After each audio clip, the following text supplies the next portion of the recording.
Have you ever had the feeling that you were being watched? Not just the usual paranoia, but a deep, gnawing suspicion that eyes are on you, even when you're alone. Imagine moving into your dream house, a quaint rental in a peaceful neighborhood, hoping for a new beginning.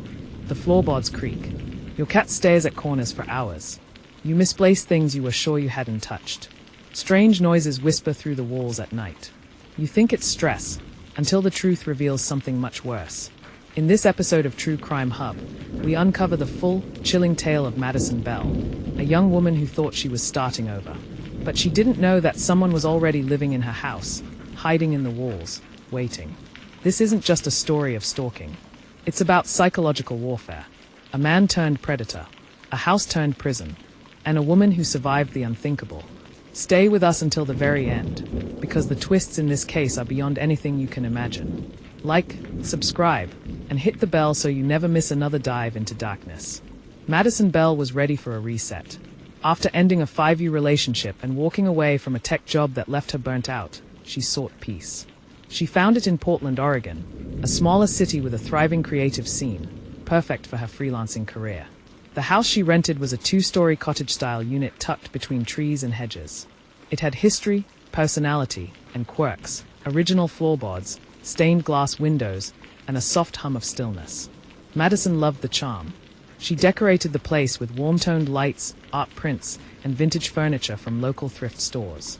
Her first few days were filled with unpacking, late-night tea, and calming music. Her rescue cat, Luna, seemed calm too. Everything appeared perfect. But on the 5th day, Madison found her keys on the windowsill. She never left them there. She blamed herself. Maybe she was scatterbrained from the move. But deep down, a tiny sliver of unease began to form. A week later, more oddities began. A loaf of bread was half-eaten. Her shampoo seemed diluted. Her phone charger disappeared for a day, then reappeared neatly wound on the coffee table. She posted about it on Instagram jokingly. Maybe my house is haunted. Ghosts love gluten. But the laughter faded when Luna began hissing at the pantry. She'd crouch and growl. Madison began locking the pantry door. At night, she started hearing noises, creaking that didn't match the house's old age. Slow, deliberate thumps that felt heavy. Human. One night, she swore she heard breathing. The next morning, she bought pepper spray. Madison tried to tell herself she was imagining things. But when she woke up to the TV turned on to static, something she hadn't done, she froze. Her toothbrush was damp. Her books were in a different order. She contacted the landlord. He brushed it off. Old homes make sounds. Mice. Pipes. You're probably just adjusting. But Madison didn't feel adjusted. She felt hunted. She installed a motion detector camera near the front door. It caught nothing for days. Then it mysteriously turned off. The footage deleted. She began sleeping in the living room with all the lights on.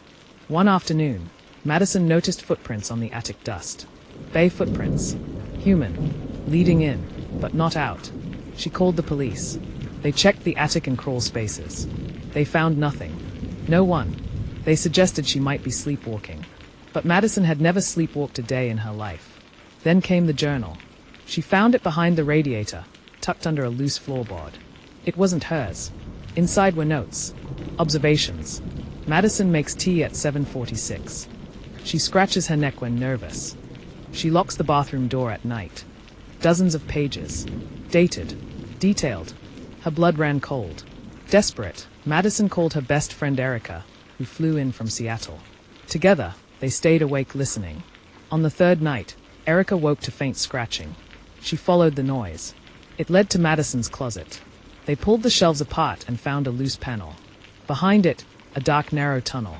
Inside were blankets, cans of food, disposable gloves, a smartphone with a cracked screen, and photos. Hundreds of them. Madison sleeping, showering, cooking, talking on the phone. They backed away, shaking. Police were called again. This time, they brought dogs and forensic teams. The evidence was irrefutable. Someone had been living in the walls for nearly a month. Fingerprints led to Simon Craig, 35 years old, former employee of the cleaning service the landlord hired pre-move-in. A loner, a parolee. He had a history of trespassing, a restraining order from 2017, reports of watching women from bushes. He had become obsessed with Madison during a walkthrough. Saw her. followed her online, waited, and when she moved in, he used his key copy. He slept inside the crawl spaces, moved when she wasn't home, stole food, watched her through holes in the wall, listened. He kept a journal, wrote about becoming part of her life. He called it sharing space. Madison called it terror. After the police cleared the house, they set a trap. Surveillance cameras, pressure sensors, officers in unmarked vans. 2 nights later, around 1:23 a.m., Simon returned. He was dressed in black, face painted, backpack loaded with zip ties, chloroform, and a long hunting knife. He crept toward the house, unaware he was being watched. SWAT officers tackled him within feet of the crawl space. He screamed Madison's name. He wasn't done yet. The courtroom fell into silence when the prosecution presented the evidence. Photos, videos, journal entries. Simon Craig showed no remorse. Smiled through testimony. She was lonely, he said. I kept her company. The jury took only 4 hours to convict him on all counts: stalking, breaking and entering, unlawful surveillance, and attempted abduction. He was sentenced to 18 years without parole. Madison became a symbol of resilience. Her story appeared on national news. She started a podcast to raise awareness of phrogging and hidden surveillance. But healing wasn't linear. She still wakes at 3 a.m. startles at random noises. Luna, her cat, never enters closets. Madison now lives in a high-rise with 24-hour security and no attic. She checks locks 3 times, and still keeps that kitchen knife by her bed. The story of Madison Bell is a chilling reminder that evil doesn't always knock.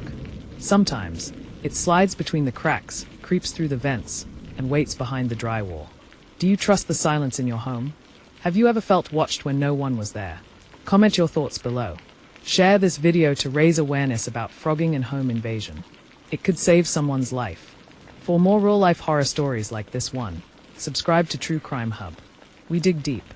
We bring the dark into the light. Until next time, stay vigilant, stay informed, and above all, stay safe.